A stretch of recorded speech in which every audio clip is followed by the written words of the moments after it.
היי חברים, שלום לכולם. הגעתם לעוד סרטון הדרכה של טרנזי, הפעם בראי משפיען. אני מניח שאם הגעתם לסרטון הזה, אתם משפיענים שסוף סוף רוצים לנהל קמפיין בצורה שקופה, ללא שיתוף סיסמאות עם אף אחד ובצורה פרטית. אז קודם, לפני שאני אעבור להציג לכם את הדשבורד שניתן לכל משפיען, אני רוצה לעבור איתכם על התהליך שכל בעל עסק עובר כדי להוסיף משפיענים לקמפיין. בסוף בעל עסק נכנס לרשימת המשפיענים ומוסיף איזשהו משפיען. כל מה שצריך בשביל להוסיף משפיען זה רק הלינק לאינסטגרם או לטיק טוק שלכם, וזה פשוט נוסף אוטומטית.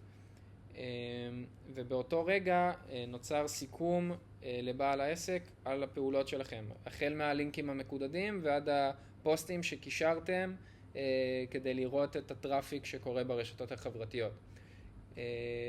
בעל העסק מקבל Public Dashboard Link. זה בעצם הלינק שאתם כמשפיענים רשאים לקבל כדי לצפות בנתונים שלכם באופן שקוף, ללא התחברות וללא הכנסת סיסמה כלשהי. אתם יכולים לעשות את זה מאיזה טלפון שרק תרצו, מאיזה מקום שרק תרצו.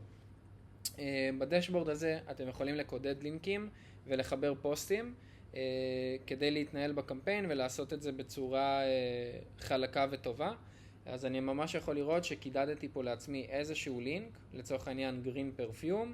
אני יכול ממש לראות כמה כניסות התבצעו לאתר, מה סך המחר שהיה לי מהלינק הזה. אני יכול גם לחבר פוסטים, ממש לזרוק פה לינק לפוסט שהעליתי או לריל באינסטגרם שהעליתי, כדי שטרנזי גם תדע לחשב אחוזי המרה ברמת הסושיאל ולסכם לכם כמה צפיות קיבלתם באותו הקמפיין. ממש כאן בדשבורד אתם יכולים לראות את גרף הקניות שלכם לאורך זמן של הלקוחות שלכם, כמה סך הכל לקוחות נכנסו בכלל לאתר דרך הלינקים שלכם, מה היה ממוצע הקנייה דרך הלינקים שאתם קידדתם, כמה סך הכל קנו, כמה קניות נעשו, מה אחוז ההמרה מכניסה לאתר למחירה שהלקוחות שלכם עושים. כלומר במקרה הזה 16% מהאנשים קנו מוצר אחרי שהם נכנסו לאתר, וריץ' זה בעצם המספר הסיכומי של כמה צפו בכם בכל הפוסטים שקישרתם ברשתות. כלומר בין אם זה טיק טוק או אינסטגרם, זה ממש יהיה הסכום של כל הצפיות שלכם.